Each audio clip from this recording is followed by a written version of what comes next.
حي على الصلاة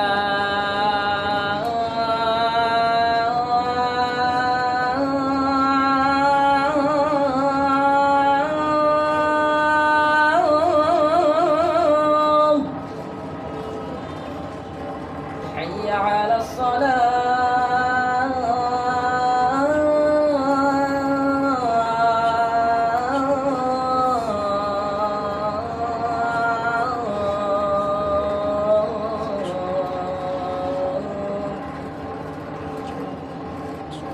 حي على الفلاح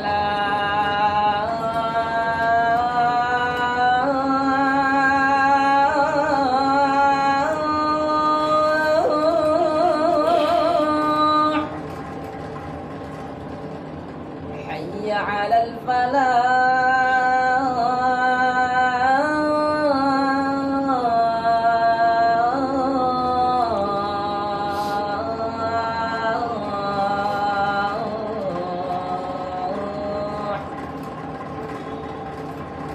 الله أكبر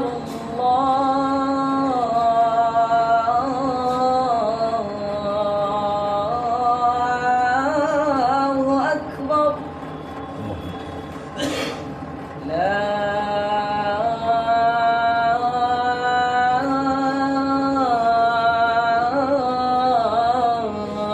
إله إلا الله.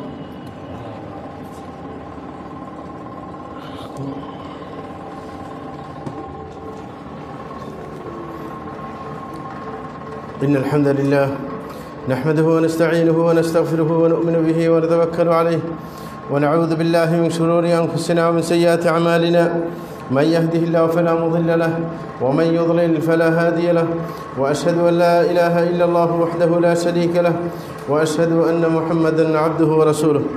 أما بعد فإن خير الحديث كتاب الله وخير الهدي هدي محمد صلى الله عليه وسلم وشر الأمور محدثاتها وكل محدثة بدعة وكل بدعة ضلالة. قال الله تعالى في كلامه المجيد والفرقان الحميد: أعوذ بالله من الشيطان الرجيم. بسم الله الرحمن الرحيم. ومن آياته أن خلق لكم من أنفسكم أزواجا لتسكنوا إليها وجعل بينكم مودة ورحمة إن في ذلك لآيات لقوم يتفكرون. وقال: لقد أرسلنا رسلا من قبلك وجعلنا لهم أزواجا وذرية. وقال صلى الله عليه وسلم: خيركم خيركم لأهله وأنا خيركم لأهلي. وقال علي رضي الله تعالى عنه: كان صلى الله عليه وسلم أوسع الناس صدرا وأصدق الناس لهجة وألينهم عريكة وأكرمهم عشرة. সকল প্রশংসা আল্লাহ তাআলার জন্য, যিনি আমাদেরকে অন্যান্য কাজ পেছনে রেখে আল্লাহর ঘরে উপস্থিত হওয়ার তৌফিক দিয়েছেন। আল্লাহর বিধান পালনের জন্য এই জন্য আল্লাহর প্রশংসা করি আলহামদুলিল্লাহ। শতকোটি দরুদ ও সালাম সেই মহান ব্যক্তিত্বের জন্য যার দেখানো পথে চললেই শান্তি। প্রিয় ভাইরা আমার, এখন যে মাস চলছে সেটা হচ্ছে রবিউল আউয়াল মাস। সুতরাং এই মাসের মধ্যে যারা সুন্নি আছে, মানে বাংলাদেশে আহলুস সুন্নাহ ওয়াল জামাত বলে দাবিদার, অথচ সুন্নত তাদের ধারে কাছেও নাই, তারা রসুল আকরাম সাল্লাল্লাহু আলাইহি ওয়াসাল্লামের জীবনে মানে তার শৈশব জীবন নিয়ে আলোচনা করে। হ্যাঁ, শৈশবে কী ঘটছে না ঘটছে এগুলো নিয়ে কান্নাকাটি, কত ইরান তুরানের কথা। কারণ তারা তো আদর্শ মানার পক্ষে না। এই কারণে আমরা যারা রসুল আকরাম সাল্লাল্লাহু আলাইহি ওয়াসাল্লামের আদর্শ মানতে চাই, তারা মনে করে যে কারোর জীবন মৃত্যুতে কোনো লাভ নেই, এটা নিয়ে আলোচনার কোনো দরকার নেই। কারণ মানুষ বলতেই সে জীবিত হবে, মৃত্যুবরণ করবে, সুতরাং তার জীবন মৃত্যুতে কোনো লাভ লস নেই। বরং আপনার একজন মানুষ প্রকৃতার্থে আলোচনার বিষয়বস্তু হয়ে দাঁড়ায় তার কর্মের কারণে। আম্বিয়া কেরাম আলোচনার বিষয়বস্তু হয়েছেন এই জন্য, কারণ তারা ছিলেন মানব জাতির জন্য আদর্শ। এই জন্য তাদের আদর্শ নিয়ে আলোচনা করতে হবে। এই জন্য তাদের আদর্শ সম্পর্কে অনেক বই পুস্তক লেখা হয়েছে এবং সেটাই আমাদের দরকার। কারণ আল্লাহ জাল্লাহু বলছেন, লাকাদ কানা লাকুম ফি রাসূলিল্লাহি উসওয়াতুন হাসানাহ, যে আল্লাহ রসুলের মধ্যে আমাদের উত্তম আদর্শ রয়েছে। বর্তমান সময়ের মধ্যে আমরা সবচেয়ে বেশি যে ঝামেলাটুকু দেখতে পাই সেটা হচ্ছে ফ্যামিলিগত অশান্তি। এই কারণে রসুল আকরাম সাল্লাল্লাহু আলাইহি ওয়াসাল্লামের ফ্যামিলির সাথে তার আচরণ কেমন ছিল সেটা আজকে আমাদের আলোচনার বিষয়বস্তু হবে। যদি আমরা রসুলের আচরণবিধি জানতে পারি, তাহলে সেইভাবে আমরা যদি চলে, ইনশাআল্লাহ ফ্যামিলির মধ্যে সমস্যার দানা বেঁধে উঠবে না। প্রথমত কথা হচ্ছে যে বিবাহ শাদী বয়স যখন বেড়ে যায় তখন মানুষ বিবাহ শাদী করে। এই বিবাহ শাদী সেটা হচ্ছে আল্লাহর পক্ষ থেকে নেয়ামত। আল্লাহ শানু এর মাধ্যমে মানুষকে লাভবান করেন। এই জন্য আল্লাহ শান তুলনা দিয়েছেন বিবাহ বন্ধনকে। বলছে ওমিন আয়াতি আন খালাকা লাকুম মিন আনফুসিকুম আজওয়াজা লিতাসকুনু ইলাইহা ওয়া জাআলা বাইনাকুম মাওয়াদ্দাতান ওয়া রাহমাহ ইন্না ফী যালিকা লাআয়াতিন লিকওমিন ইয়াতাফাক্কারুন। সূরা রুমের মধ্যে আল্লাহ শান বলছেন আল্লাহর একটি অনন্য বিশেষ নিদর্শন হলো যে তিনি তোমাদের মধ্য থেকেই তোমাদের স্ত্রী তৈরি করেছেন যেন তোমরা তাদের কাছে গিয়ে প্রশান্তি অনুভব করো, এবং আল্লাহ শান তোমাদের মাঝে অতি দ্রুত ভালোবাসার সৃষ্টি করে দেন এবং দয়া দিয়ে দেন। এবং আল্লাহ শান পরিশেষ বলছেন এর মাঝে অনেক নিদর্শন রয়েছে, যারা চিন্তাশীল তারা অবশ্যই খুঁজলে খুঁজে পাবে। বিবাহ শাদী এটা হচ্ছে আম্বিয়া কিরামের সুন্নাহ। আল্লাহ শান সূরা আদের মধ্যে বলেন লাকাদ আরসালনা রুসুলাম মিন ক্বাবলিক ওয়া জাআলনা লাহুম আজওয়াজান ওয়া যুররিয়্যাহ, যে আমি রাসূলদেরকে ইতিপূর্বে পাঠিয়েছি এবং তাদের জন্য ব্যবস্থা করেছি তাদের স্ত্রী সন্তান। রাসূল আকরাম সাল্লাল্লাহু আলাইহি ওয়াসাল্লাম আমাদের নবী, এই জন্য পারিবারিক জীবনে তার আদর্শই আমাদের একমাত্র আদর্শ। তার পারিবারিক জীবনে তিনি সফল ছিলেন। এই কারণে রাসূল আকরাম সাল্লাল্লাহু আলাইহি ওয়াসাল্লাম বলেছিলেন খায়রুকুম লিআহলি ওয়া আনা খায়রুকুম লিআহলি, তোমাদের মধ্যে সর্বোত্তম ব্যক্তি হচ্ছে সে যে নিজের পরিবারের জন্য উত্তম। এবং তিনি বলেছেন আনা খায়রুকুম লিআহলি, আমি আমার ফ্যামিলির জন্য সর্বোত্তম ব্যক্তি। হযরত আলী রাদিয়াল্লাহু তাআলা আনহু তার বৈশিষ্ট্য বর্ণনা করতে গিয়ে বলেন যে কানা আওসাআন নাসি সাদরা, রাসূল আকরাম সাল্লাল্লাহু আলাইহি ওয়াসাল্লামের উদারতা ছিল। ওয়াজদাখান নাসি লাহজা, তিনি সত্যবাদী ছিলেন। ওয়ালিয়ানহুম আরিকা, এবং তিনি নম্র প্রকৃতির ছিলেন। ওয়া আকরামহুম ইশরা, এবং তার সাথে চলতে গেলে সম্মান নিয়ে চলা যায়। অনেক মানুষ আছে তার সাথে চলতে গিয়ে বেইজ্জতি হতে হয়, জায়গায় জায়গায় লাঞ্ছনা গঞ্জনা দিতে থাকে। প্রথমত রাসূলের স্ত্রীদেরকে নিয়ে যখন আলোচনা করতে যাব তার পারিবারিক জীবন নিয়ে প্রথমত আমাদের জানতে হবে রাসূল আকরাম সাল্লাল্লাহু আলাইহি ওয়াসাল্লামের স্ত্রী কয়জন ছিলেন। অনেকে এই খবরও রাখেন। রাসূল আকরাম সাল্লাল্লাহু আলাইহি ওয়াসাল্লামের স্ত্রী হিসেবে যারা আপনার বিবাহ বন্ধনে আবদ্ধ হয়েছে তাদের সংখ্যা 13 জন। তার মধ্যে 2 জন প্রথম রাত্রেই আপনার তালাকপ্রাপ্ত হয়েছেন। হ্যাঁ, তার মধ্যে একজন তার কুষ্ঠরোগ ছিল, যার কারণে রাসূল শ্বেতরোগ ছিল, তার শ্বেতরোগ দেখার সাথে সাথে রাসূল তালাক দিয়ে দিয়েছেন। দ্বিতীয় জনের সমস্যা ছিল, তাকে অন্যান্য স্ত্রীরা একটু চালাকি করে ঝামেলায় ফেলেছে। সে ছিল সবচেয়ে সুন্দরী মহিলা। তখন সে অন্যান্য আগের স্ত্রীদেরকে বুজুর্গ মনে করে তাদের কাছে জিজ্ঞাসা করছে যে রাসূল আকরাম সাল্লাল্লাহু আলাইহি ওয়াসাল্লাম কী পছন্দ করেন, সবচাইতে কী বললে খুশি হন। হ্যাঁ, তোরা একটু বুঝিয়ে দিচ্ছে যে বলবে যে যেন তোমাকে স্পর্শ না করে, এটা বলার জন্য যে আপনার কাছ থেকে আমি আশ্রয় চাই, আপনি আমাকে স্পর্শ করবেন না। তো ওর মনে ধরছে যে কুমারী মেয়ে তো এরকম বলতে স্বাভাবিক, বলা স্বাভাবিক, হয়তো বা রাসূল পছন্দ করেন। কিন্তু উনি যখন রাসূল আসার সাথে সাথে বলছেন আপনার কাছ থেকে আমি আশ্রয় চাই, আল্লাহর আশ্রয় চাই, বলার সাথে সাথে রাসূল বলছেন ইল হাকি বিআহলিক, হ্যাঁ তোমার বাপের বাড়ি চলে যাও, শেষ। আশ্রয় চাইছে তো তোমার সাথে আর চলবে না। হ্যাঁ, এটা হচ্ছে মানে প্রোপাগান্ডা আর কি। হ্যাঁ, চালাকি সব জায়গায় চলে। হ্যাঁ, রাজনীতি। যাই হোক, মোট 11 জন রাসূল আকরাম সাল্লাল্লাহু আলাইহি ওয়াসাল্লাম স্ত্রী হিসাবে জীবনযাপন করেছেন রাসূলের সাথে। ওই 2 জন তো জীবনযাপন করতে পারেননি। তো 11 জনের মধ্যে 2 জন রাসূল আকরাম সাল্লাল্লাহু আলাইহি ওয়াসাল্লামের জীবদ্দশায় মৃত্যুবরণ করেছেন। প্রথম জন সবাই জানেন হযরত খাদিজা রাদিয়াল্লাহু আনহা। দ্বিতীয় জন ওনার জীবদ্দশায় মারা গেছেন যায়নাব বিনতে খুজাইমা। রাসূল আকরাম সাল্লাল্লাহু স্ত্রী জয়নাব কয়েকজন। এই জয়নাব বিনতে খুজাইমা তিনি মৃত্যুবরণ করেন তার জীবদ্দশায়। এবং তিনি যখন মৃত্যুবরণ করেন রাসূল আকরাম সাল্লাল্লাহু আলাইহি ওয়াসাল্লাম, তখন তার স্ত্রী 9 জন ছিল। তখন হযরত আনাস রাদিয়াল্লাহু আনহু বর্ণিত তিনি বলেন যে আন্না নবী সাল্লাল্লাহু আলাইহি ওয়াসাল্লাম কানা ইয়াতুফু আলা নিসাই ফি লাইলাতিন ওয়াহিদা ওয়া লাহু 9 নিসওয়া। রাসূল আকরাম সাল্লাল্লাহু আলাইহি ওয়াসাল্লামের নিয়ম ছিল প্রত্যেকের কাছে এক রাত্রি করে যাপন করতেন। যখন সবার রাত শেষ হয়ে যেত, এক রাত্রি বরাদ্দ করতেন 9 জনের জন্য। 9 জনের কাছে একাধারে যেতেন সবার কাছে। হ্যাঁ, একদিন এরকম করতেন। বলে যে তার 9 জন স্ত্রী ছিল, একই রাত্রিতে সবার কাছে যেতেন। বুখারী মুসলিমের হাদিস। আর তার যে মোট 11 জন, তাদের ধারাবাহিকতা, প্রথম হচ্ছে খাদিজা, দ্বিতীয় সাউদা, তৃতীয় আয়েশা, তারপরে হাফসা, তারপরে জাইনাব বিনতে খুজাইমা, তারপরে উম্মে সালামা, আবার জাইনাব বিনতে জাহাস, উম্মে হাবিবা, জুয়াইরিয়া, মাইমুনা, সাফিয়া, এরা হচ্ছে রসুল আকরাম সাল্লাল্লাহু আলাইহি ওয়াসাল্লামের স্ত্রী। এ মোট 11 জন। রসুল আকরাম সাল্লাল্লাহু আলাইহি ওয়াসাল্লামের পারিবারিক জীবনটা আমাদের জন্য আদর্শ। তিনি অনেকগুলো ক্ষেত্রে আদর্শ হিসেবে ছিলেন। পারিবারিক জীবনে তার মধ্য থেকে কৌশল এবং প্রজ্ঞার পরিচয় মিলেছে।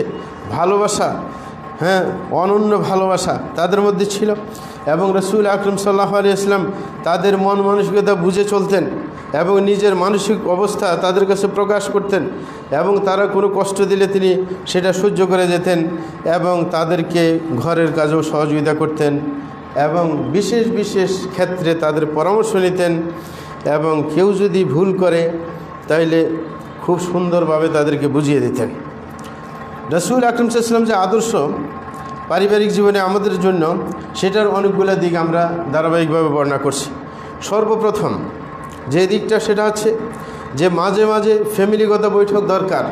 যে নিজের জীবনে কোনো কিছু সমস্যাকর ব্যাপার আসলে সর্বপ্রথম নিজের ফ্যামিলির সাথে আলোচনা করা দরকার।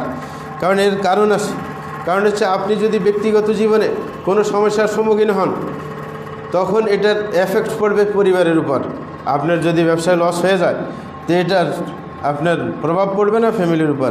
এই কারণে যদি আপনার সমস্যাগুলো প্রথমে ফ্যামিলির কাছে উপস্থাপন করেন, তখন তারা আপনার অবস্থা বুঝবে, আপনার প্রতি দয়ার্দ্র হবে এবং তারা সুপরামর্শ দিতে পারেন।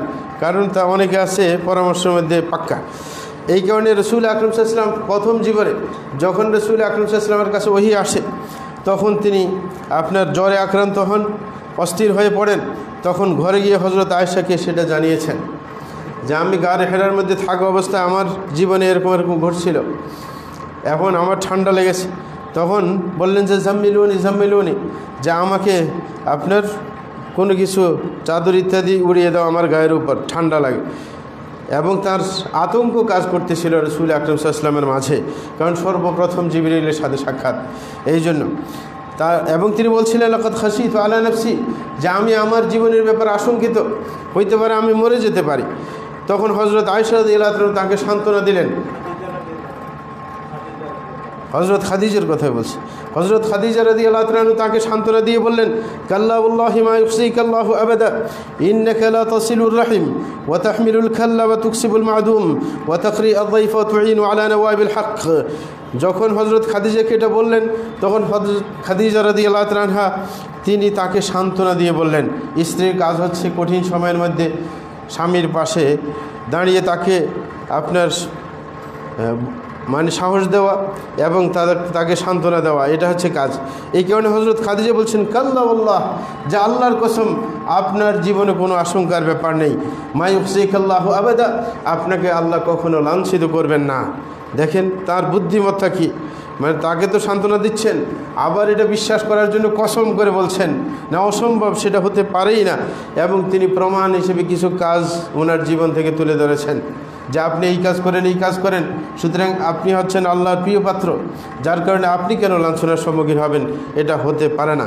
এবং তিনি বলছেন ইন্নাকা লা তাসিলুর রাহিম, যে আপনি আত্মীয়তার বন্ধন রক্ষা করেন, সুতরাং আপনি লাঞ্ছিত হতে পারেন না। ওয়া তাহমিলুল খাল, যারা নিজের কামাই রোজগার করতে পারেন না তাদের দায়িত্ব বহন আপনি করেন। ওয়া তুকসিবুল মা'দুম, এবং যারা নিঃস্ব তাদের কামাইয়ের ব্যবস্থা করে দেন। ওয়া তাকরি আয-যায়ফ, এবং আপনি মেহমানদারি করেন। ওয়া তুঈবু আলা নওয়াইবিল হক, যেই কোনো বিপদ আপদে অন্যের সহযোগিতা আপনি দাঁড়িয়ে যান। সুতরাং এই গুণাবলী যার মধ্যে থাকে সে কখনো লাঞ্ছিত হতে পারে না। এই কারণে আপনার কোনো ভয় নেই, কারণ তিনি আল্লাহর কসম দিয়ে বলেছেন যে না, আপনি কখনো লাঞ্ছিত হবেন না। এই বলে কিন্তু শান্ত হয়ে যাননি, কারণ একজন পুরুষ সে তার স্ত্রী যতই সান্ত্বনা দেয়, অনেক সময় সেই সান্ত্বনা অনেক সময় অনুভব করে না। কারণ হচ্ছে জানেন যে মহিলা মানুষ, তার বুদ্ধি আর কতটুকু নাকি। এই কারণে হযরত খাদিজা রাদিয়াল্লাহু তাআলা তিনি এইখানে ক্ষান্ত থাকেননি। তিনি সান্ত্বনা দেওয়ার পর রাসূল আকরাম সাল্লাল্লাহু আলাইহি ওয়াসাল্লাম যখন একটু সান্ত্বনা পাইলেন, সাথে সাথে তাকে নিয়ে গেলেন ওয়ারাকা ইবনে নওফলের কাছে। কারণ ওয়ারাকা ইবনে নওফল তার আপনার তাওরাত এবং ইনজিল সম্পর্কে তার ধারণা ছিল, এই কারণে তার কাছে নিয়ে যাচ্ছিলেন, যে কারণ সে বলতে পারে যে গারে হেরার মধ্যে কার সাথে সাক্ষাৎ হয়, কে সাক্ষাৎ দিয়েছিল। তখন ওয়ারাকা ইবনে নওফল তিনি সাহস দিয়েছিলেন, যে বলছিলেন সেই ফেরেশতা যিনি মূসা আলাইহিস সালামের কাছে এসেছেন, তিনি আপনার কাছে এসেছেন ওহী নিয়ে। যাই হোক, দ্বিতীয় যেটা রাসূল আকরাম সাল্লাল্লাহু আলাইহি ওয়াসাল্লামের পারিবারিক জীবনের আদর্শের দিক, সেটা হচ্ছে রসুল আকরম সাল্লাল্লাহু আলাইহি ওয়াসাল্লাম কোনো স্ত্রীকে ভালোবাসলে ভালোবাসার প্রকাশ ঘটাতেন।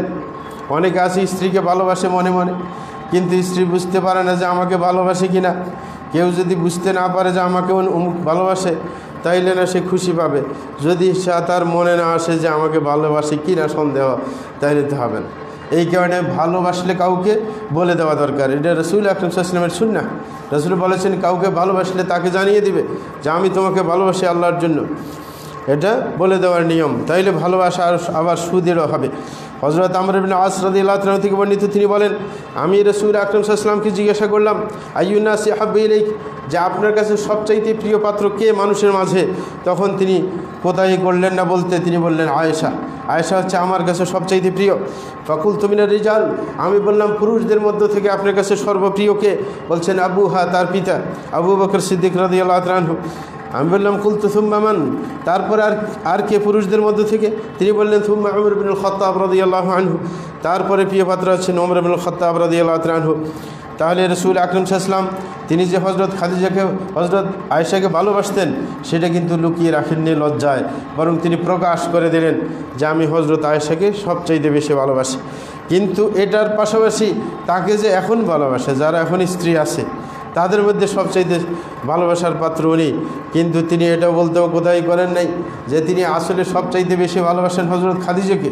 তিনি বললেন আমি হযরত খাদিজাকেও ভালোবাসি। হযরত আয়েশা তখন বললেন যে মাগিরতু আলা নিসাইন নবী সাল্লাল্লাহু আলাইহি ওয়াসাল্লাম আলা খাদিজা, যে আমি আত্মসম্মান বোধ করিনি রসুলের কোনো স্ত্রীর ব্যাপারে গায়রত অনুভব করিনি যতটুকু করেছিলাম হযরত খাদিজার ব্যাপারে। ওই নীলাম উদ্রিখা, কিন্তু আমি হযরত খাদিজার সাথে আমার সাক্ষাৎ হয়নি, আমার আগেই তিনি মৃত্যুবরণ করেন। এবং তিনি বলছিলেন ওয়াকানা রাসূলুল্লাহ সাল্লাল্লাহু আলাইহি ওয়াসাল্লাম ইযা যাবা হাসাত ফায়াকুলু আরসিলু বিহা ইলা আসদিকাই খাদিজা, যখন রাসূল আকরাম সাল্লাল্লাহু আলাইহি ওয়াসাল্লাম কোনো ছাগল জবাই করতেন, জবাই করে বলতেন সাহাবায়ে কেরামকে যে এই ছাগলের গোশতগুলো নিয়ে হযরত খাদিজার বান্ধবীদেরকে দিয়ে আসা। তাইলে স্ত্রীকে সম্মান দেখিয়েছেন মৃত্যুর পরও, যে তার বান্ধবীদেরকে হাদিয়া পাঠাতেন। কালাত ফাগদাবতুহু ইয়াওমা, বলে যে একদিন আমি ওনাকে রাগান্বিত করে ফেলি। কীভাবে রাগান্বিত করি? ফাকুলতু খাদিজা, বলে যে আপনার খাদিজার কথাই শুধু বারবার মনে হয়। তখন রাসূল আকরাম সাল্লাল্লাহু আলাইহি ওয়াসাল্লাম সহজ সরলভাবে উত্তর দিলেন ইন্নী কদ রুজিকতু হুব্বাহা, যে আমার মনে প্রাণে তার ভালোবাসা ছেয়ে গেছে, যে সবচাইতে ভালোবাসতেন তাকে। তাইলে তিনি হচ্ছেন প্রথম ভালোবাসার পাত্র, তারপরে হযরত আয়েশা। তৃতীয় নম্বর যে রাসূলের পারিবারিক জীবনের যে ভালো দিক, সেটা হচ্ছে তিনি প্রত্যেকের মানসিকতা বোঝার চেষ্টা করতেন এবং তাদের সাথে এরকমভাবে সুন্দর আচরণ করতেন। সেই ভিত্তিতে রাসূল আকরাম সাল্লাল্লাহু আলাইহি ওয়াসাল্লাম তাদের আওয়াজের ঢং বুঝে, কথার ঢং বুঝে, চেহারার বহিঃপ্রকাশ দেখে তখন বুঝতে পারতেন সে রাগ করছে নাকি সে খুশি আছে। মায়ের রসুলের এমন আপনার যোগ্যতা ছিল, এটা হযরত আয়েশার মধ্যেও ছিল। হযরত আয়েশা বলছেন যে ইন্নী লা আলামু ইযা কুনতি আন্নী রাদিয়াতান ওয়া ইযা কুনতি আন্নী গাদবা, রসুল আকরাম সাল্লাল্লাহু আলাইহি ওয়াসাল্লাম বলেন যে আমি জানতে পারি যখন তুমি আমার উপর সন্তুষ্ট থাকো, ওয়া ইযা কুনতি আলাইয়া গাদবা, আর যখন তুমি আমার উপর অসন্তুষ্ট থাকো। হযরত আয়েশা বললেন, আমি বললাম মিন আইনা তারিফু যালিকা, বলে যে আপনি কীভাবে জানেন যে আমি খুশি হয়ে রাগ করি, কীভাবে আপনি বুঝতে পারেন? বলে যে আম্মা ইদা কুনতা আন্নী রাদিয়া ফাইন্নাকা তাকুলিন, বলে যে যখন তুমি আমার উপর সন্তুষ্ট থাকো তখন তুমি কসম করার সময় বলো লা রব্বি মুহাম্মদ, না এরকম হতে পারে না, মুহাম্মদ সাল্লাল্লাহু আলাইহি ওয়াসাল্লামের রবের কসম খেয়ে বলছি। আর ওয়াইদা কুনতা আন্নী গাদবা, যখন আমার উপর তুমি অসন্তুষ্ট থাকো তখন কসম করতে গিয়ে বলো লা রব্বি ইব্রাহিম, যে না এমন হতে পারে না, ইব্রাহিমের রবের কসম আলাইহিস সালাম। তখন আমি বললাম আজাল ইয়া রাসূলুল্লাহ, বলে যে আপনি ঠিকই ধরতে পেরেছেন যে আমার ব্যাপারটা, কিন্তু মনে রাখুন যে আপনার নাম যদিও মুখে উচ্চারণ তখন না করে কিন্তু মনের গহীন থেকে কখনো দূরে সরাতে পারি না। বলছেন ওয়াল্লাহি ইয়া রাসূলুল্লাহ মা আজুরু ইল্লা ইসমাক, আল্লাহর কসম খেয়ে বলছি আল্লাহ রসুল, আমি মুখ দিয়েও যদি রাগ করে আপনার নাম উচ্চারণ না করি কিন্তু মনের মধ্যে আপনি সবসময় থাকেন। চতুর্থ নম্বর, তাদেরকে সম্মান দেওয়ার মধ্যে কোথায় করতেন না। অনেকে মনে করে স্ত্রীকে সম্মান দেওয়া সেটা কাপুরুষতার আলামত, না, স্ত্রীকে সম্মান দেওয়া নিজকে সম্মানিত করা। রাসূল আকরাম সাল্লাল্লাহু আলাইহি ওয়াসাল্লাম স্ত্রীর সম্মান দিতে গিয়ে হযরত খাদিজার অবদানকে বলতে পারেননি।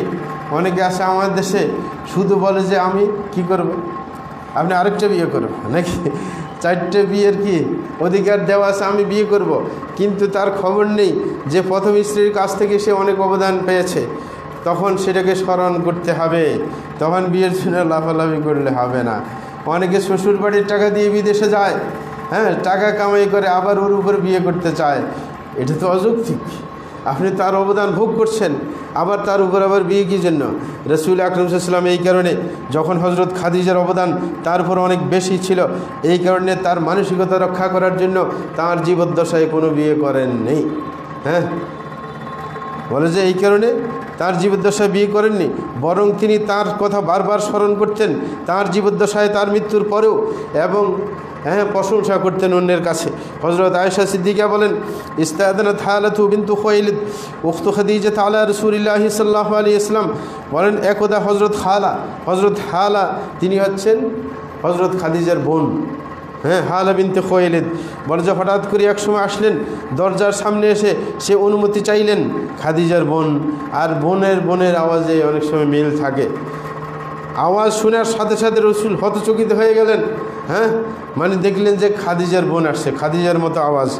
তারপরে তিনি হতচকিত হয়ে বসলেন এবং বললেন, আল্লাহুম্মা হালা, হে আল্লাহ, হালা চলে আসছে আমার কাছে। তারপরে বললেন, কালাত গরিতু, এটা বলার সাথে সাথে আমার আত্মসম্মান বোধ জেগে উঠে। হযরত আয়েশা বললেন যে মানে খাদিজার বোন আসছে, তারপরে ওনার এই অবস্থা। তারপরে আমি বললাম, মা তাযকুরু মিন আজুজ মিন আজাইজ কুরাইশ, বলে আপনার কি হলো? আপনি এখনও স্মরণ করছেন সে কুরাইশ বংশের যে বুড়িকে বিয়ে করছিলেন, সেই বুড়ি মরে গেছে কত যুগ আগে, এখন আপনি তার কথা স্মরণ করছেন। আমরা আশাদকাইন, তার যদিও গালগুলো লাল বর্ণের ছিল, লাল গোড়া ছিল, এই জন্য বলতেছিল, কিন্তু এখন তো নাই, এখন তো আপনি তার চাইতে ভালোটা পেয়ে গেছেন। বলছেন হালাকাত ফিদ দাহর, সে তো অনেক আগেই মারা গেছে। ওয়াকাদ আবদালাকাল্লাহু খায়রাম মিনহা, আল্লাহ জাল্লাহু আপনাকে তার চাইতে শ্রেষ্ঠ মহিলা মিলিয়ে দিলেন, মানে নিজের কথা বুঝাচ্ছেন আর কি, শ্রেষ্ঠ মিলিয়ে দিলেন কুমারী মেয়ে। রাসূল সাথে সাথে বললেন, মা আবদালানি আল্লাহু খায়রাম মিনহা, না এটা সঠিক কথা না, তার চাইতে ভালো মহিলা আমার জীবনে আর মিলেনি। কেন? বলছে কদ আমানাত বি, সে আমার উপর ঈমান এনেছে, ঈদ কাফারা বিয়ান নাস, যখন সবাই আমার সাথে কুফরি করেছে, সর্বপ্রথম সে আমার উপর ঈমান এনেছে। ওয়াসাদ্দাকানি ঈদ কাদ্দাবানি নাস, সে আমাকে সত্যবাদী হিসেবে স্বাক্ষর দিয়েছে, যখন মানুষ আমাকে মিথ্যাবাদী বলেছিল, তখন সে আমাকে সত্যবাদী হিসেবে রূপায়িত করেছে। এবং ওয়াসাতনি বিমা রিহা ঈদ হারামানিয়ান নাস, যখন আমাকে কেউ সম্পদ দেয়নি, আমাকে সবাই বঞ্চিত করেছে, তখন তার সম্পদ দিয়ে আমার সহযোগিতা করেছিল। ওয়ারযাকানি আল্লাহু ওয়ালাদাহা ঈদ হারামানি আওলাদান নাস, এবং আল্লাহ জাল্লাহু তার পক্ষ থেকে আমাকে কয়েকটা সন্তান দিয়েছেন, যখন অন্য মহিলারা আমাকে সন্তান উপহার দিতে পারেনি। তাইলে এই সমস্ত কথা বলে তাকে স্মরণ করেছেন। এই কারণে, এই অবদান স্বীকার করার কারণে ওনার জীবদ্দশায় আর দ্বিতীয় বিয়ে করেননি। এখন আপনি অবদান নিলেন, শ্বশুর বাড়ির টাকা দিয়ে বিদেশ গেলেন, আবার আরেকটা বিয়ে করতে চান, তাইলে মায়ের খাওয়া ছাড়া আর উপায় আছে? এই কারণে শ্বশুর বাড়ি কোনো কিছু নিতে যাবেন না, তাইলে আপনার আরও বিয়ে করার চিন্তা একবারে শেষ নাকি। এবং বেশি বেশি বেড়াইতে যাবেন না, খাইতেও যাবেন না, তাইলে অবদান অনেক আপনার উপর থাকবে। মাঝে মাঝে যখন বেশি চাপাচাপি করে তখন আর গেলেও চলে আসতে হবে, তাইলে আপনার উপর অনুরাগ থাকবে, ভালোবাসা থাকবে। 5 নম্বর যেটা, সেটা হচ্ছে ইতিনাউহু বিসিহ্হাতিহিন্না, যে রাসূল আকরাম সাল্লাল্লাহু আলাইহি ওয়াসাল্লাম পারিবারিক আরেকটা বিশেষ বৈশিষ্ট্য ছিল, তিনি স্ত্রীদের সুস্থ আছেন নাকি সুস্থ নেই, স্বাস্থ্য ভালো আছে কিনা খবর নিতেন। অনেক স্বামী আছে যে স্ত্রী অসুস্থ, খবর নেয় না, তাকে ডাক্তার দেখানো দরকার, কোনো খবর নেই, না, এটা হইতে পারে না। রাসূল আকরাম সাল্লাল্লাহু আলাইহি ওয়াসাল্লামের আদর্শ ছিল, তিনি যখন স্ত্রী অসুস্থ হতেন তখন তাদেরকে ঝাড়ফুঁক করে দিতেন। হযরত আয়েশা সিদ্দিকা রাদিয়াল্লাহু আনহা থেকে বর্ণিত, তিনি বলেন যে আন্না নবী সাল্লাল্লাহু আলাইহি ওয়াসাল্লাম কানা ইউআউযু বা'দা আহলিহি ওয়া ইয়ামসাহু বিয়াদিহি আল-ইয়ুমনা ওয়া ইয়াকুল আল্লাহুম্মা রাব্বান নাস আযহিবিল বাস ইশফিহি আনতাশ শাফি লা শিফা ইল্লা শিফাউক শিফাআন লা ইউগাদিরু সাকামা। যে হযরত আয়েশা বলছেন, রাসূল আকরাম সাল্লাল্লাহু আলাইহি ওয়াসাল্লাম তাঁর স্ত্রীদেরকে ঝাড়ফুঁক করতেন, তিনি ডান হাত দিয়ে মুছে দিয়ে বলতেন যে আল্লাহুম্মা রাব্বান নাস, হে আল্লাহ, আপনি হচ্ছেন মানুষের প্রতিপালক, আযহিবিল বাস, আপনি সমস্যা দূর করে দেন, ইশফিহি, তাকে সুস্থ করে দেন, আনতাশ শাফি, আপনি একমাত্র সুস্থকারী, লা শিফা ইল্লা শিফাউক, আপনি সুস্থ না করলে আর কেউ সুস্থ করতে পারে না, শিফা আল্লাহ ইউগাদিরু সাকামা, এমনভাবে সুস্থ করে দেবেন যে তারপর কোনো রোগ যেন আর দেখা না যায়। মানে পরিপূর্ণভাবে সুস্থ করে দেবেন। অন্য বর্ণায় এসেছে কানা রাসূলুল্লাহ সাল্লাল্লাহু আলাইহি ওয়াসাল্লাম ইযা মারিদা আহাদুম মিন আহলিহি নাফাতা আলাইহি বিল মুআউযাত, যে রাসূল আকরাম সাল্লাল্লাহু আলাইহি ওয়াসাল্লামের কোনো স্ত্রী যদি আপনার অসুস্থ হয়ে পড়তেন তখন মুআউযাত দিয়ে তাকে ঝাড়ফুঁক করতেন, অর্থাৎ যে কুল আউযু যেগুলোর মধ্যে আসে সেগুলা, কুল আউযু বিরব্বিল ফালাক, কুল আউযু বিরব্বিন নাস, এগুলো দিয়ে ঝাড়ফুঁক করতেন। 6 নম্বর, তার ফ্যামিলির সাথে তার আচরণ কেমন ছিল সেটা বোঝার জন্য আরেকটা ব্যাপার দেখতে হবে যে রাসূল আকরাম সাল্লাল্লাহু আলাইহি ওয়াসাল্লাম তার ফ্যামিলির মন ভালো রাখার জন্য মাঝে মাঝে তাদের সাথে প্রতিযোগিতা দিতেন। কি করতেন? প্রতিযোগিতা করতেন এবং তাদেরকে খুশি রাখার চেষ্টা করতেন, তাদের সাথে আপনার হাসি খুশির আচরণ করতেন। হযরত আয়েশা থেকে বর্ণিত, তিনি বলেন খারাজতু মা'আন নবী সাল্লাল্লাহু আলাইহি ওয়াসাল্লাম বিবাদি আসফারে, যে আমি রাসূল আকরাম সাল্লাল্লাহু আলাইহি ওয়াসাল্লামের সাথে কোনো এক সফরে গিয়েছিলাম, ওয়ানা জারিয়াতুল্লাহ আহমালিল্লাহ, এবং আমি তখন ছোট বাচ্চা ছিলাম, অল্প বয়সের ছিলাম, এখনও আমার শরীরে এত আপনার মাংস জমেনি, মানে হালকা প্রকৃতির ছিলাম। ওয়ালাম আবদুন, আমার শরীর তখনও ভারী হয়নি, হালকা পাতলা। ফাকাল লিন-নাসি তাকাদ্দামু, রাসূল প্রতিমধ্যে গিয়ে বললেন এই তোমরা সামনে চলে যাও, আমার সামনে চলে যাও। তখন সবাই সামনে চলে গেল। যখন সামনে চলে গেছে তখন রাসূল আমাকে সুম্মা ক্বাল লি, রাসূল আমাকে বললেন তাআলাই হাত্তা উসাবিকাকি, বলে যে আসো আমরা দুইজন দৌড় প্রতিযোগিতা দেব। কি দৌড়ের প্রতিযোগিতা রাসূলের স্ত্রীর সাথে। তো বলছেন ফাসাবাকতু, আমি রাজি হয়ে গেলাম, তখন দৌড় দিলাম দুইজনে। আমি কিন্তু ফার্স্ট হয়ে গেলাম কারণ আমার শরীর তখন হালকা ছিল। তখন রাসূল চুপ করে গেলেন। নিয়ম হচ্ছে কি, ফেল করলে চুপ করে যেতে হবে, কথা বলতে হবে না, কারণ এটা লজ্জার বিষয় নাকি। আমাদের ওই যে ডাকসু নির্বাচন হয়েছে নাকি, হয় না? হ্যাঁ, মানে যারা ফেল করছে এরাও চিল্লায়, মানে লজ্জা পায় না। আরে যখন পরাজয় বরণ করবে তখন চুপ করে দেখবে লজ্জায়, হ্যাঁ কথা বলবেন। এটা হচ্ছে রাসূলের আদর্শ। তিনি চুপ করে গেলেন, একটা কথাও বললেন। হাত্তা ইদা হামালতুল্লাহাম, কিন্তু যখন চুপ করে যাবেন পরিকল্পনা আঁটবেন যে সামনে কিভাবে জয়লাভ করা যায়, এটার কি প্রতিশোধ নেওয়া যায় সেটা ব্যবস্থা নিতে হবে। রাসূল সেটাই করলেন, চুপ করে থাকলেন। তারপরে বললেন যে যখন আমার শরীর বেড়ে গেছে, রাসূল বুঝলেন এখন আর দৌড় দিলে পারবে না আমার সাথে। যখন আমার শরীর ভারী হয়ে গেছে তখন আমি ওই দৌড়ের কথা ভুলেই গেছিলাম। হঠাৎ একদিন আবার কোনো এক সফরে আমি বের হলাম রাসূলের সাথে, তখন মানুষদেরকে আবারও বললেন তাকাদ্দামু, তোমরা সামনে চলে যাও। তখন সবাই সামনে চলে গেলেন, আমরা পিছনে ছিলাম। তখন আবার বললেন তাআলা উসাবিকুকে, বলে যে আসো আবার তোমার সাথে দৌড়ের প্রতিযোগিতা দেই। বললাম ঠিক আছে। তখন দৌড় দিলাম, রাসূল আমাকে পিছনে ফেলে সামনে চলে গেলেন, কারণ তখন আমার শরীর বেড়ে গেছে, আমি দৌড়াতে পারছিলাম না। ফাজআলা ইয়াদহাক, এটা হচ্ছে খুশি প্রকাশ করা। আগে চুপ করেছিলেন, এবার দৌড়ে 1 নম্বর হয়ে হাসতেছিলেন। হাসতে হাসতে বলেন হাদিহি বিতিলক, যে মনে আছে আগবার ফেল গেছিলাম, আজকে পাস করছি আমি, তাইলে এখন সমান সমান হয়ে গেছে, আর কোনো সমস্যা নেই। এই কারণে যারা মুহাদ্দিসিন কেরাম তারা বলেন যে রাসূল আকরাম সাল্লাল্লাহু আলাইহি ওয়াসাল্লাম জীবনে তিনি আদর্শ, এই কারণে ওই ব্যবস্থা করলেন যেন জীবনের মধ্যে কোনো হার না থাকে। এই কারণে লাস্ট পর্যন্ত জিতে গেলেন।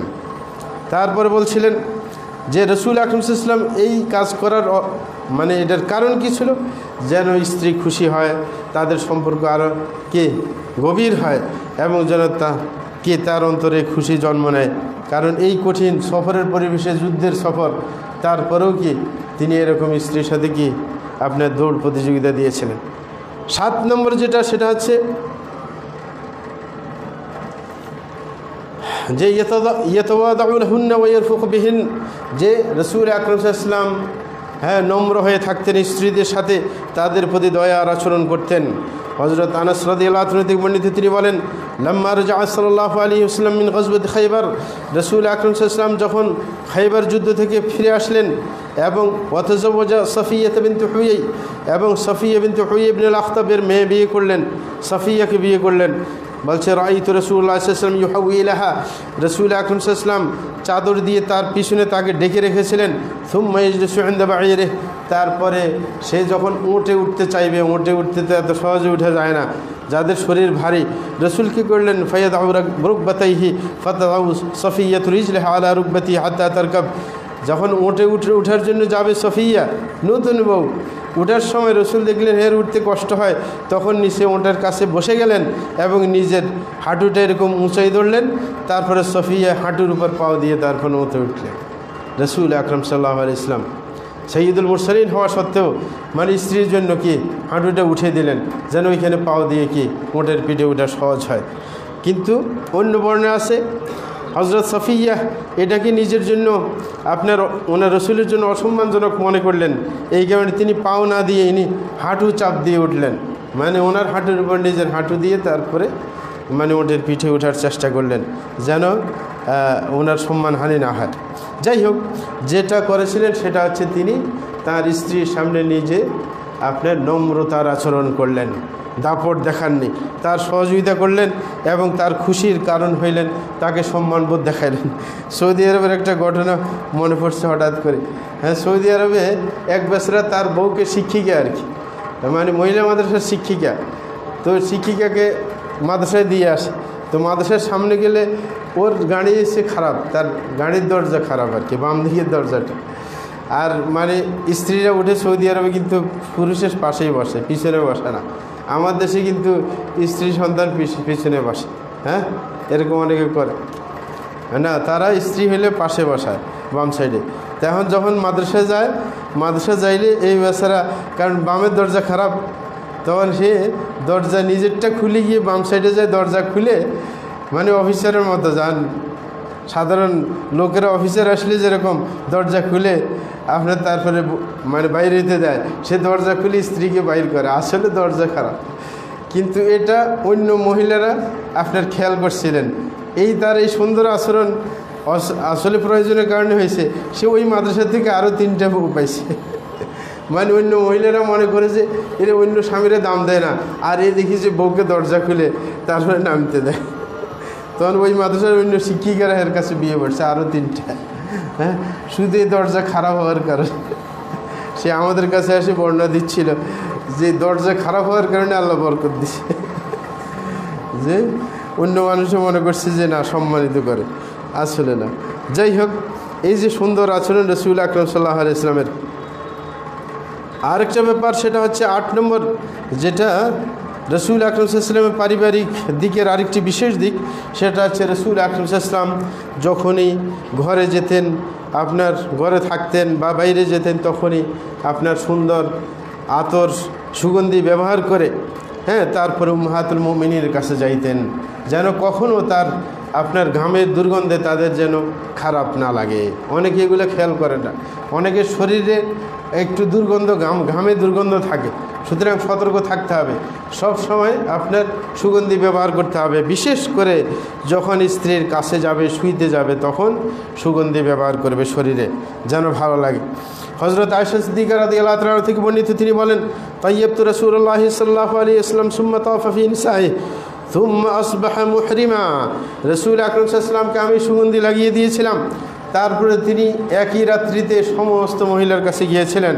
তাহলে সুগন্ধি লাগিয়ে স্ত্রীদের কাছে যাওয়া, সুম্মা আসবাহা মুহরিমা মানে আগে সব সেরে ফেলছেন, তারপর পরের দিন কি আপনার এহরাম করে উনি কি ইবাদত করতে চলে গেলেন, হ্যাঁ, উমরা করতে চলে গেলেন। তাইলে মানে স্ত্রীর কাছে কি সুগন্ধি ব্যবহার করে যাওয়া। এই কারণে উলামায়ে কেরাম বলছেন, as-সুন্নাতু ইত্তিখাদুত তিয়্যিবি ইনদাল জিমা, হ্যাঁ, আপনার মহিলার সাথে সহবাসের সময় বিশেষ করে অথবা তার সাথে শোয়ার সময় সুন্নত নিয়ম হচ্ছে সুগন্ধি ব্যবহার করা। হযরত আয়েশা সিদ্দিকা থেকে আরও বর্ণনা, তিনি বলছেন, কানা ইযা দাখালা বাইতাহ বাদা বিসওয়াক, যে রাসূল আকরাম সাল্লাল্লাহু আলাইহি ওয়াসাল্লাম যখন ঘরে ঢুকতেন সাথে সাথে মেসওয়াক করতেন, যেন মুখের দুর্গন্ধ যেন মহিলাদেরকে হ্যাঁ পেয়ে না বসে। কারণ দীর্ঘ সময় বাইরে থাকার কারণে উনি বক্তব্য দিয়েছেন, অনেকের সাথে কথা বলেছেন, সুতরাং মুখের লালা আস্তে আস্তে দুর্গন্ধময় হয়ে যেতে পারে। এই কারণে তিনি ঘরে ঢুকার সাথে সাথে মেসওয়াক করতেন, যেন মুখ থেকে কখনো দুর্গন্ধ বের না হয়। সেই জন্য আস্তাগফিরুল্লাহ লি ওয়া লাকুম ওয়া লিসাইরিল মুসলিমিন ইন্নাহু হুয়াল গফুরুর রহিম।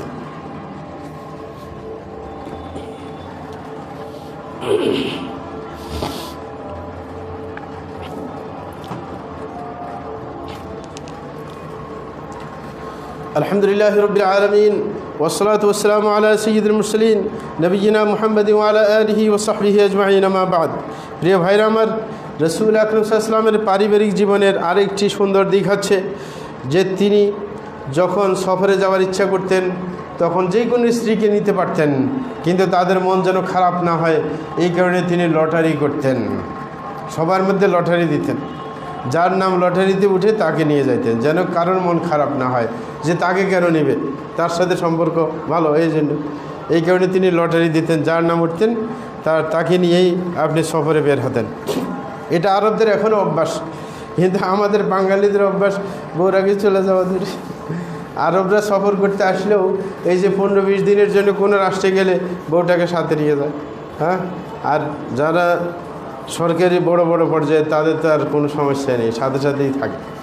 তো এটা তাদের অভ্যাস, এই কারণে আমাদেরকে মিসকিন বলে। মিসকিন মানে পয়সা নাই যে, এই কারণে না। অনেক বাঙালি বলে যে মিসকিন মানে আমাদের পয়সা করি নাই, না, মিসকিন বলে বউ থেকে দূরে, কারণ এরা বলে কি এর চাইতে বড় মিসকিন আর হতে পারে না, যা কি বউ থেকে দূরে থাকে। এখানে বলে যে মিসকিন মানে তার কোনো কি দেখার মতো কেউ নেই, অসুস্থ হয়ে গেল। হ্যাঁ, ঠিক না? যাই হোক, হযরত আয়েশা রাদিয়াল্লাহু তাআলা বলছিলেন যে কানা রাসূলুল্লাহ সাল্লাল্লাহু আলাইহি ওয়াসাল্লাম ইযা আরাদা সাফারান আখরা বাইনা নিসায়ে, যে রাসূল আকরাম সাল্লাল্লাহু আলাইহি ওয়াসাল্লাম যখন কোনো সফরে বের হতে চাইতেন তখন নিজের স্ত্রীদের মধ্যে লটারি দিতেন। ফাআইয়াতুহুন্না খারাজা সাহমুহা খারাজা বিহা মাআহ, যার নাম লটারিতে উঠত তাকে নিয়ে সফরে বের হতেন। এবং বলছেন ওয়াকানা ইউকসিমু লিকুল্লি ইমরাআতিন মিনহুন্না ইয়াওমাহা ওয়া লাইলাতাহা, এবং তিনি এত বেশি ইনসাফ আপনার রক্ষা করতেন যে তিনি প্রত্যেকের জন্য বন্টন করতেন দিন এবং রাত, কোথায় কোন জায়গায় সময় থাকবে। আর এই অভ্যাসটা 3 জন নবীর মধ্যে ছিল। 3 জন নবী এই কাজ করতেন, সবাই করতেন না। তার মধ্যে 3 জনের মধ্যে একজন হচ্ছে ইউনুস আলাইহিস সালাতু ওয়াস সালাম, আরেকজন জাকারিয়া আলাইহিস সালাতু ওয়াস সালাম, আরেকজন তো আমাদের নবী মুহাম্মদ সাল্লাল্লাহু আলাইহি ওয়াসাল্লাম। এরা কিন্তু এই সতর্ক অবস্থানে থাকতেন যেন স্ত্রীরা, কিন্তু আরও স্ত্রী বেশি এরকম ছিল না। হযরত সুলাইমান আলাইহিস সালামের স্ত্রী বেশি ছিলেন, দাউদ ইসলামের স্ত্রী বেশি ছিলেন, কিন্তু ওরা লটারি দিতেন না, কিন্তু রসুল দিতেন এবং আরও 2 জন দিতেন যেন তাদের মন খারাপ না হয়ে যায়। প্রিয় ভাইরাম, 10 নম্বর আরেকটা দিক রসুল আকরাম সাল্লাল্লাহু আলাইহি ওয়াসাল্লাম পারিবারিক জীবনের, সেটা হচ্ছে তিনি উম্মাহাতুল মুমিনিনকে শুধু সম্মান দেননি, বরং তার ফ্যামিলিকে সম্মান দিয়েছেন। কি অনেকে আসে না, বউ নিয়ে আসছে বর্ষায়, শ্বশুরবাড়ির লোকদেরকে দেখলে সম্মান দেয় না, কি না, শ্বশুরবাড়ির লোকদেরকেও সম্মান দিতে হবে, কিন্তু তাদের কোনো নির্দিষ্ট পাওনা নেই, কিন্তু সম্মান পাওয়ার অধিকারী। এখানে রসুল আকরাম সাল্লাল্লাহু আলাইহি ওয়াসাল্লাম বলছেন ইউকরামুর রাজুলু লিবিনতিহি ওয়া উখতিহি, যে কোনো মানুষ সম্মানের পাত্র হয়ে যায় তার বোনের কারণে, আর কি মেয়ের কারণে। হ্যাঁ, যদি কারোর বোন বিয়ে হয় তাইলে কি তার ভগ্নিপতি, তাকে সম্মান করতে হবে নাকি না? এই কারণে শালা সমান দিকে খেয়াল রাখে না ভগ্নিপতিরা, এটা হচ্ছে নিয়ম। হ্যাঁ, তাইলে তাদেরকে সম্মানিত করতে হবে। হযরত আয়েশা সিদ্দিকা রাদিয়াল্লাহু তাআলা থেকে বর্ণিত, তিনি বলেন যে ওয়াকাত জুয়াইরিয়াতু বিনতুল হারিস ফি সাহমি সাবিত ইবনে কাইস রাদিয়াল্লাহু আনহু, বলে যে যখন যুদ্ধ হয়েছিল তখন যুদ্ধের মধ্যে অনেক ধরা পড়েছে, তার মধ্যে হযরত জুয়াইরিয়া বিনতুল হারিস তিনি ভাগে পড়েছিলেন হযরত সাবিতের। কার ভাগে পড়ছে? হযরত সাবিত ইবনে কাইস, তিনি ছিলেন রাসূল আকরাম সাল্লাল্লাহু আলাইহি ওয়াসাল্লামের খতিব। তিনি কোথাও বক্তব্য দেওয়ার জন্য ওনাকে পাঠাতেন। খাটো ছিল, একটু সুন্দর কম ছিল। হ্যাঁ, জামিলাকে বিয়ে করছে, পরে জামিলাকে রাখতে পারলো না। হ্যাঁ, এখন ভাগে পড়ছে এই সুন্দরী মহিলাটা, এই কিন্তু খুব বেশি সুন্দরী ছিল। হ্যাঁ, তো বলছে ফাঁকা তুপ্তু আলা নাফসিহা, তখন বলে যে তার সাথে থাকা আমার পছন্দ লাগলো না, কারণ এসে লম্বা চূড়া সুন্দরী, আর বেচারা খাটোটা একটা সুন্দর নাই। ভাগে পড়ছে, কী করবে? তখন ওকে রাজি করেছে যে আমি তোমার সাথে থাকবো না, কিন্তু তুমি কত টাকা চাও, আমি এত টাকার ব্যবস্থা করে দেবো, তাইলে আমি তোমার থেকে অন্য জায়গায় চলে যাব। এবং হযরত আয়েশা বলছেন ওয়াকানাত ইমরাতুন মাল্লাহা, বলে যে সে ছিল অত্যধিক সুন্দরী। হ্যাঁ, দেখতে খুব ভালো ছিল। বলে যে তাখুদুহাল আইন, বলে যে তাকে দেখলে চোখ ধাঁধায় যেত, এরকম সুন্দরী ছিল। হ্যাঁ, খুবই সুন্দরী ছিল। তার হযরত আয়েশা বলছেন ফাজা আত্তাসালু রাসূল সাল্লাল্লাহু ফি কিতাবাতিহা, সে এখন চুক্তি করছে সাহাবেদের সাথে যে আমি টাকা দিলে ছাড়িয়ে দেবে। ও বলছে ঠিক আছে, অসুবিধা নাই। তখন টাকা পাইবে কোথায়? এখানে তো ধরা পড়ে আসছে, এখন কার কাছে যাবে? তার সাহস যে রসুলের কাছে গেলে টাকা দিয়ে দেবে, অথবা যে কোনো একটা হবে। সে রসুলের কাছে চলে আসছে যে ওই টাকাটা নেওয়ার জন্য। যখন আসে দরজার সামনে দাঁড়াইলেন, রসুলের বাড়ির ঘরের দরজার সামনে, হযরত আয়েশা বলেন যে আমি দেখে ফেললাম, দেখে এত সুন্দর মেয়ে ঘরের বাইরে দরজার সামনে দাঁড়িয়ে আছে, আমার খুব খারাপ লাগলো। দেখেন, হ্যাঁ, তার মানে সাদাসিধে ভাব ভালো। তো বলছিল আরফ তো আন্না রাসূলুল্লাহ সাল্লাল্লাহু আলাইহি ওয়াসাল্লাম সায়রা মিনহা মিথলাল্লাযী রাআইত, বলে যে আমি মনে করলাম যে রসুল যদি এরকম এক সুন্দরী মেয়েকে ঘরের সামনে দাঁড়িয়ে থাকে এরকম মানে জীর্ণ শীর্ণ হয়ে ওনারও কষ্ট লাগবে। তারপরে রসুল দেখলেন, দেখার পরে বললেন ফাকাল দিয়া রাসূলুল্লাহ, জুয়াইরিয়া বললেন হে আল্লাহ রসুল আনা জুয়াইরিয়া বিনতুল হারিস, আমি এসে হারিসের মেয়ে জুয়াইরিয়া, ওয়া ইন্নামা কানা মিন আমরি মা লা ইয়াখফা আলাইক, বলে যে আমার ব্যাপারটা আপনি জানেন, ধরা পড়ে আসছি, হ্যাঁ বাগযুগ হয়ে গেছে। বলছে ওয়াইনি ওয়াকাতু ফি সাহমি সাবিত ইবনে কাইস, বলে বন্টনের মধ্যে আমি সাবিত ইবনে কাইসের ভাগে পড়ছিলাম। ওয়াইনি কাতাবতু আলা নাফসি, বলে যে আমি তার কাছে থাকতে চাই না, আমি তার সাথে চুক্তি করলাম যে টাকার বিনিময়ে যেন সে আমাকে ছেড়ে দেয়। এখন তো চুক্তি হয়ে গেল, কিন্তু আমি আপনার কাছে আসছি, আমার টাকাটা আপনি দিবেন, হ্যাঁ যে আপনি টাকাটা দিয়ে দেবেন। রসুল বললেন ফাহাল্লাকি ইলা মা হুয়া খায়রুম মিন, ও বলছে না চোখ ধাঁধায় যায় এত সুন্দরী, এটা তো হযরত আয়েশার নিজেরই বর্ণনা। হ্যাঁ যদি মহিলার চোখ দাঁড়ায় যায় তাহলে পুরুষের চোখ তো দাঁড়াইবে, ঠিক আছে। তখন রসুল বললেন যে তোমাকে আরও ভালো বুদ্ধি দিলে হয় না, যে টাকা না দিয়ে। বলে যে কী বুদ্ধি তাইলে? হ্যাঁ বলছে ওমা হুয়া, বলে সেটা কি? বলছে উয়াদি আনকি কিতাবা থেকে ওয়াতাজাওয়াজুকি, বলে যে আমি তোমার টাকাটা দিয়ে দিব আর তোমার আমি বিয়ে করে ফেলবো। হ্যাঁ এটা বলার সাথে সাথে বলছে কদ ফালত, বলে যে আমি রাজি, কোনো সমস্যা নেই, টাকা দিয়ে দেন, আমি আপনার বউ, বাস। তারপরে বললেন ফাতাসামআ আন-নাস ওয়া আন্না রাসূলুল্লাহ সাল্লাল্লাহু আলাইহি ওয়াসাল্লাম কদ তাজাওয়াজা জুয়াইরিয়া, এই কথা সাথে সাথে পুরো এলাকা ছড়াই গেল যে জুয়াইরিয়াকে রসুল বিয়ে করছেন। এটার সাথে সাথে সাহাবায়ে কেরাম চিন্তা করলেন অসম্ভব, রসুলের এখন যার যেই গোলাম বান্দিগুলো আমাদের কাছে আসে, এখন রসুল শ্বশুর বাড়ির লোকেরা সবাই, কারণ কেউ শালা সম্বন্ধী, কেউ কি শালি টালি, এগুলো না, এক বংশের লোক না, এক বংশের 100টা ফ্যামিলির লোক ধরে নিয়ে আসছে। হ্যাঁ এখন দেখলেন যে সব এখন রসুলের আত্মীয় হয়ে গেলেন, সাথে সাথে সবাই বললেন কিভাবে আমরা আমাদের অধীনে রাখি রসুলের আত্মীয়দেরকে, সাথে সাথে সবাই সবগুলো ছেড়ে দিলেন, সবগুলোর স্বাধীন করে দিলেন, যে একটাও যেন আর অধীন না থাকে। তখন হযরত আয়েশা বলছিলেন যে সবগুলোকে সবাই স্বাধীন করে দিল, দেওয়ার পরে হ্যাঁ বলেছেন আসহার রসুলিল্লাহ, তারপরে রসুলের শ্বশুর বংশীয় লোকেরা, ফামা রাইনা ইমরাআতান কানাত আযম বারাকাতান আলা কওমিহা মিনহা, হযরত আয়েশা বলতেছেন আমি আমার জীবনে কোনো মেয়েকে পুরো তার বংশের জন্য এত বরকতওয়ালা মেয়ে দেখি নাই। কেন দেখে নাই? কারণ কোনো মেয়ে কি এরকম পুরো বংশের লাভ করে দিতে পারছে? এ তো সব বংশের লাভ করছে, পুরো বংশের সব লোক ছাড়ে মানে গোলামি থেকে মুক্তি পাইল তার একার কারণে। হ্যাঁ তাইলে এর চাইতে বরকতওয়ালা মহিলা আর আছে? হযরত আয়েশা কীভাবে তার সতীনের ব্যাপারে বলছে, তো বলতেছিলেন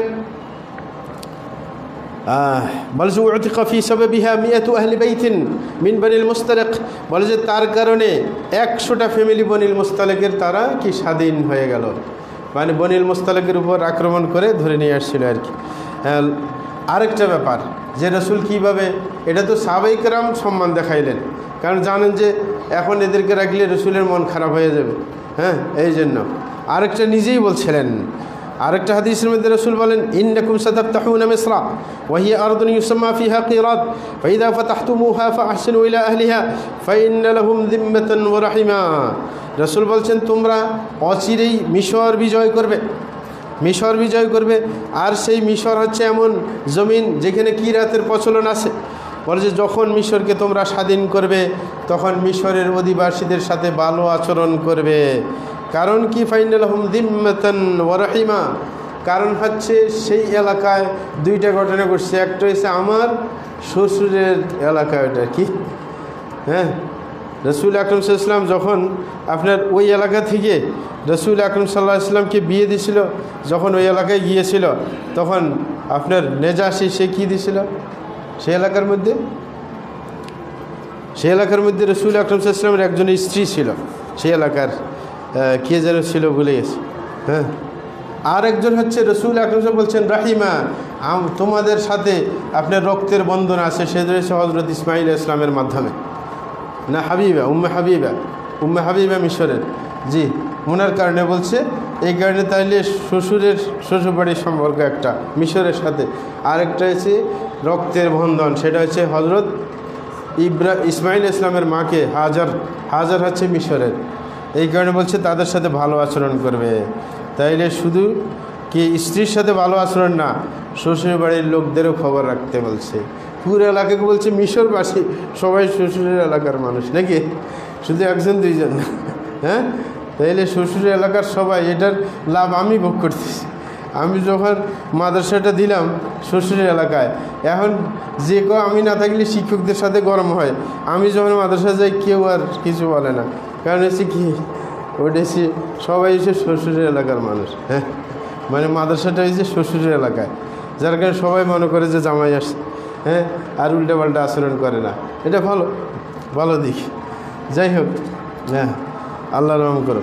তো বলতেছিলাম আরেকটা রসুল আকরম সাল্লামের ভালো দিক, সেটা হচ্ছে যে রসুল আকরম সাল্লাহ ইসলাম যখন কোনো স্ত্রী এমন কোনো কিছু আবদার করতেন যাতে কোনো শরীয়ত বিরোধী কাজ হয় না, শরীয়তের পক্ষে আসে, তাইলে উনি না করতেন না সাধ্য থাকলে। মানে শরীয়ত সম্মত চাওয়া, হ্যাঁ, চাইছেন, না করেন নাই। ধরুন কোনো কিছু চাইছে, পকেটে টাকাও আছে, সমস্যা নেই, তাইলে তার আবদার রক্ষা করতে কোনো সমস্যা আছে? কোনো সমস্যা নেই। হজরত জাবের রাদিয়াল্লাহু আনহু থেকে বর্ণিত, তিনি বলেন যে রসুল আকরম সাল্লামের সাথে যখন হজরত আয়েশা রাদিয়াল্লাহু আনহা হজে গেলেন, তখন যখন মক্কায় ঢুকে পড়লেন তার ঋতুস্রাব শুরু হয়ে যায়। কী হয়? ঋতুস্রাব শুরু হওয়ার কারণে তিনি উমরা করতে পারেন নাই। তারপরে তিনি হজ করলেন, হজ করার পরে বায়না ধরলেন যে আমাকে উমরা করতে হবে, সবাই উমরা করছে কিন্তু আমি উমরা করতে পারি নাই। তখন রাসূল ইসলাম আবদার রক্ষা করলেন। হজরত আবু বকরের ছেলে মুহাম্মদ ইবনে আবু বকরকে বললেন তোমার বোনকে নিয়ে যাও, যায় কে উমরা করে নিয়ে আসা। সে চলে গেছে, এখন মসজিদে আয়েশা যেদিকে আছে সেইখানে নিয়ে মানে হারামের বাইরে গিয়ে আবার কি আরাম বাঁধে উমরা করতে আসছে। তাইলে যেটা পালন করা সম্ভব সেটা পালন করতে হবে।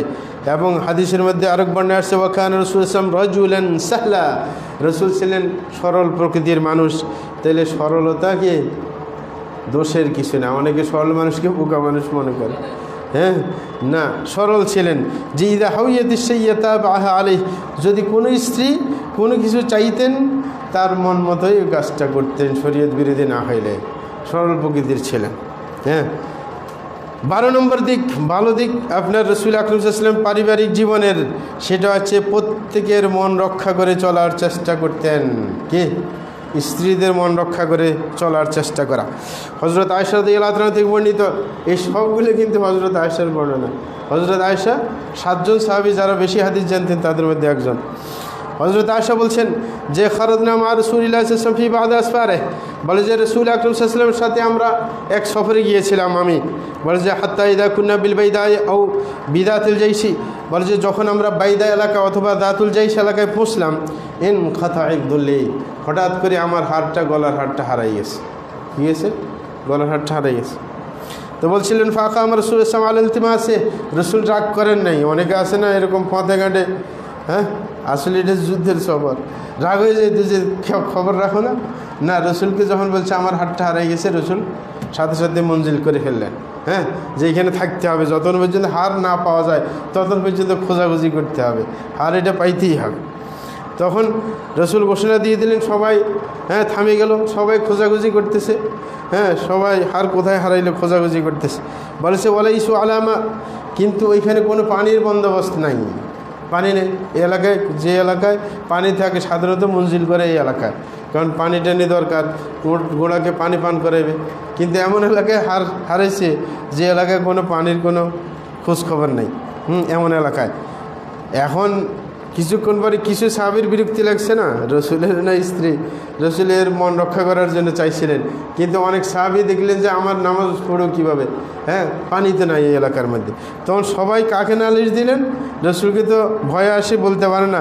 আবু বকর সিদ্দিক সাথে ছিলেন, যে আবু বকরকে ধরছে, বলছে আল্লাহ তারা মাসনাত আয়েশা, আপনি কি দেখেন না আয়েশা কী কাণ্ডটা করলো? হ্যাঁ, বলছে আকা আহমদ বি রাসূলিল্লাহি ওয়ান নাস, সে হারাই দিয়ে এখন রসুলকে আটকে ফেললো, মানুষকে আটকে ফেললো। হ্যাঁ, বলেছে বলে ইস্যু আলামা, এইখানে কোনো পানি পাওয়া যায় না, আর আমাদের সাথেও পানি নেই, এখন কি হবে? হজরত আবু বকর যখন অন্যজনে বলছে, হজরত আবু বকরের মেজাজ গরম হয়ে গেছে। কিন্তু উনি সোজা মানুষ ছিলেন, কিন্তু মানুষে বিরক্ত করলে অনেক সময় মেজাজ গরম হয়ে যায়। বলছে ফাজা আবু বকর রাসূলুল্লাহ আলা ফাখিদি, হজরত আয়েশা বলতেছেন আবু বকর রাগ করে আসলেন আমার কাছে, ও আসে দেখলেন যে রসুল আকরাম সাল্লাল্লাহু আলাইহি ওয়াসাল্লাম শুয়ে আছে আমার রানের উপর। হ্যাঁ, হজরত আয়েশার রানের উপর শুয়ে আছে। বলে যে তারপরে উনি ঘুমিয়ে গেছেন। রাসূল ইসলাম কিন্তু রানের উপর মাথা রেখে ঘুমিয়ে গেছে। পথে ঘাটে গিয়ে আর বালুস পাইবে কোথায়, তারও ঘুমিয়ে গেছিলেন। বলে যে তখন ঘুমিয়ে যাওয়ার পর হ্যাঁ হজরত আবু বকর আসে রাগ করে বললেন, হাবাস্তি রাসূলুল্লাহ ওয়ান নাস ওয়ালাইসা আলামা, এই কী করছিলে তুমি? রসুলকে আটকে রাখলে, মানুষকে আটকে রাখলে, কোনো পানি নেই, তাদের সাথে কোনো কিছু নেই, এখন কি হবে? বলে যে হজরত আয়েশা বললেন, ফাআতাবানি, তিনি খুব আমাকে ধমক টমক দিলেন আবু বকরে। তাইলে সোজা মানুষও যখন ব্যতিক্রম হয় রাগ করে, গরম হইলেন এবং বললেন ওকালা, দেখেন নিজের বাপকে বাঁচানোর জন্য বর্ণনা কি সুন্দর।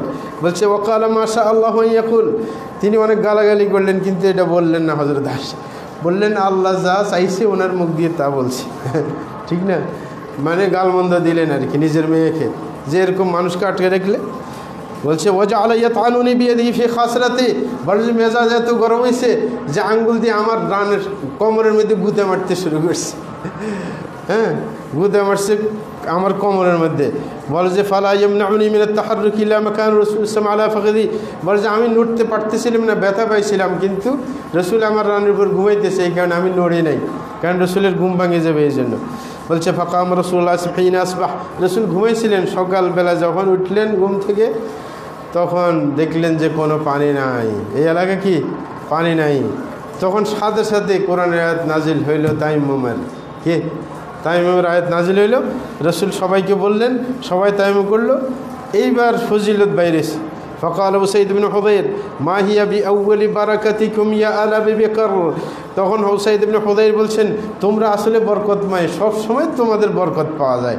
এই যে পানি না থাকলে কী বিধান এটা তো জানতাম না, যদি ওর হার না হারাইতো। বলে হার হারাই যাওয়ার কারণে বরকত আসছে, তাইমুমের কি বিধান আসছে। তাইলে তোমরা লসে ফালাও নাই, আমাদেরকে লাভে হয়েছে, কি লাভ হয়েছে। কিন্তু দেখেন ব্যাপারটা কিন্তু সহজ ছিল। কালত হজরত আয়েশা বলেন, তারপরে রসুল সিদ্ধান্ত নিলেন আর দেরি করা যাবে না, এবার হাঁটা দেই আমরা।